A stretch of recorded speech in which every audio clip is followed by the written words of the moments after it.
عرب میں رہ کے بھی شاہ عرب کو بھول گیا. وہ 4 مصرے بہت کام آئے اور ان 4 مصروں نے بڑا اثر دکھایا. آج پھر میں نے ابھی 4 مصرے کہے ہیں.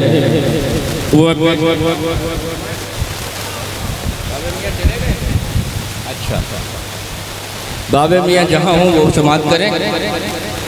آپ حضرات خصوصی طور پر 4 مصرے ملاحظہ فرمائیں. اور میں سمجھتا ہوں کہ یہ 4 مصرے سننے کے بعد جو لوگ آج اپنے اصل راستے سے بھٹک رہے ہیں، بہک رہے ہیں، وہ انشاءاللہ تعالی سیدھے راستے پر آ جائیں گے بغیر کسی اجتہاد کے. ملاحظہ کریں کہ ہوش میں آؤ جو انجام کو بہتر چاہو. بہت اشارے میں کہا ہے میں نے اشاروں میں اپنی بات کہی ہے. راستہ سیدھا جو ہے اس سے کٹے جاتے ہو. وہ تو سب غیب نبی کے تھے ہمیشہ قائل پرکھوں کے. یا رسول اللہ، یا علی، یا علی، یا علی. بیڑا پار، بیڑا پار، بیڑا پار. زندہ باد، زندہ باد. کہ وہ تو سب غیب نبی کے تھے ہمیشہ قائل اپنے پرکھوں کے عقیدے سے ہٹے جاتے ہو. اپنے پرکھوں کے عقیدے سے ہٹے جاتے ہو. اور یہ صرف پرکھوں کا عقیدہ نہیں ہے. اسلام میں سب سے پہلے بوڑھوں میں اسلام لانے والا جس کو افضل البشر بعد الانبیاء بالتحقیق صدیق اکبر کہا جاتا ہے. وہ صدیق اکبر علم غیب نبی کا قائل ہے. وہ صدیق اکبر علم غیب نبی کا قائل ہے. آپ شام کی تجارت میں جا رہے ہیں، راستے میں ایک کنیسہ پڑا. وہاں کے راہب نے آپ کو دیکھا.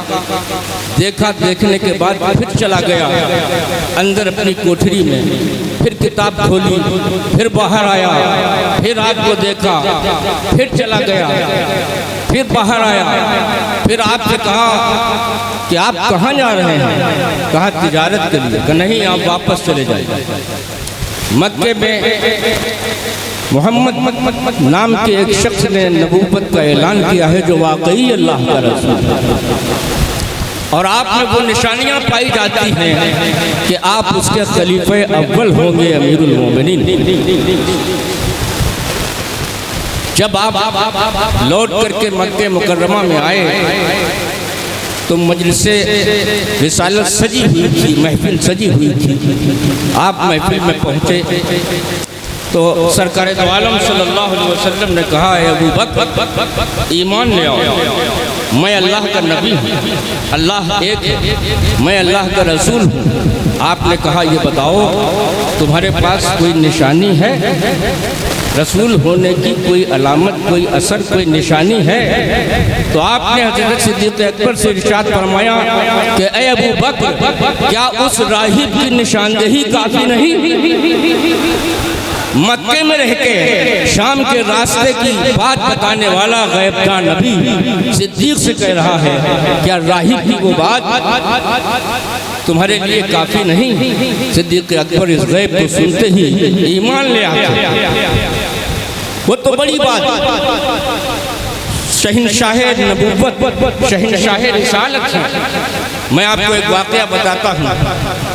جب حضرت حسین پاک پر الغار ہوئی چاروں طرف سے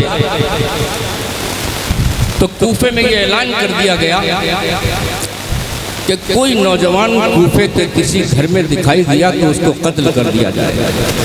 جتنے نوجوان ہیں سب کربلا جائیں اور باغیوں کے خلاف جنگ کریں. ایک شخص اپنے گھر میں رہ گیا. اس کے بال بچوں نے کہا, اس کی بیوی نے کہا کہ تم بھی کربلا جاؤ اور باغیوں سے لڑو ورنہ تمہاری جان لے لی جائے گی. اس نے کہا ٹھیک ہے, تلوار اٹھائی اور کربلا کی طرف چل دیا.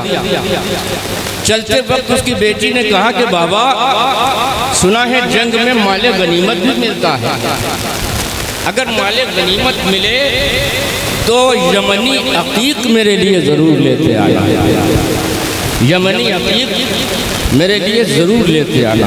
جب وہ کربلا میں پہنچا تو آخری اوقات سے زہرہ کلال منافقوں یزیدیوں سے جنگ کر رہا تھا. چاروں طرف فوج تھی یلغار. یہ شخص بھی اسی فوج یزیدی میں شامل ہو گیا اور اچھے سے اچھا انعام پانے کے لیے آگے سے آگے بڑھتا گیا. اس کا نام عبداللہ تھا. جب اس نے اپنے گھوڑے کو ایڑ لگائی تو آگے بڑھ کر کے جب حضرت حسین پاک کے قریب پہنچا تو آپ نے فرمایا اے عبداللہ تیری بیٹی کو یمنی عقیق چاہیے, لے میری انگوٹھی اسے دے دینا. اسے عبداللہ نے غیب حسین جب دیکھا تو حسین کے ڈام پر لڑتے ہوئے وہیں کربلا میں شہید. جس کے نواسے کو یہ علم غیب ہے, جس کا نواسا یہ وہ شہنشاہ رسالت کے غیب کی بات کرتا ہے. وہ نبیوں کا شہنشاہ جو سب سے پہلے تخلیق کیا گیا, جو سب سے پہلے پیدا کیا گیا. اول ما خلق اللہ النبی, جو سب سے پہلے پیدا کیا. اس نے سب کی تخلیق دیکھی ہے. آسمان کو پیدا ہوتے ہوئے دیکھا, زمین کو پیدا ہوتے ہوئے دیکھا, سمندر کو پیدا ہوتے ہوئے دیکھا, فرشتوں کو پیدا ہوتے ہوئے دیکھا, انسان اور جن سب کو پیدا ہوتے ہوئے دیکھا. جس کے سامنے سب پیدا ہوئے ہیں اس سے کوئی چیز غیب کہاں ہے. مسجد نبوی کے منبر سے فاروق اعظم میلوں دور ساریہ سے کہہ رہے ہیں ساریہ الجبل, اے ساریہ پہاڑ کی طرف دیکھو. مدینے میں سینکڑوں میل دور حضرت ساریہ کو آپ آگاہ کر رہے ہیں. فاروق اعظم کا علم غیب ہے. جس کے غلاموں کو یہ علم غیب ہے وہ جو نبوت کا شہنشاہ ہے, جس کے لیے فائر کہتا ہے عبادت خدا بزرگ تو ہی قصہ مختصر, تو اس کے لیے غیب کیا چیز ہے. لوگ کہتے ہیں کہ عطائی ہے, ذاتی اور عطائی پر بحث ہے. اب یہ بتاؤ کہ پیدا کرنے والا کون؟ زور سے کہو, کس نے پیدا کیا؟ اللہ. سب کچھ عطا کرنے والا کون؟ اللہ. جو سب کچھ اللہ نے عطا کیا ہے تو یہ بھی عطا ہے. بے شک الگ سے کون سی فیکٹری بنائی؟ علم غیب کی نبی نے. جو کچھ خدا نے دیا ہوا تھا, خدا نے اپنا محبوب بنایا, خدا نے پہلے پیدا کیا, ان کے نور کو سب سے پہلے پیدا کیا, پھر نبی نے ان کو تخلیق کرنے کے بعد تمام انبیاء کا سردار بنا. اللہ ہی نے تو بنایا. پھر فاطمہ جیسی بیٹی دی, اللہ ہی نے تو دی. حسنین جیسے نواسے اللہ ہی نے تو دیے. مدار جیسا پوتا دیا, اللہ ہی نے تو دیا. تو سب کچھ تو خدا کا دیا ہوا ہے, سب عطا خدا کی ہے. انما انا قاسم واللہ یعطی, میں تو بانٹنے والا ہوں, اللہ عطا کرنے والا. تو غیب مصطفیٰ پر بحث کرنے والے یہ جاہل لوگ ہیں جو ان حدیثوں کو تلاش کر لیتے ہیں جس سے نبی کی فضیلت گھٹے. ارے وہ حدیثیں بھی تو دیکھو.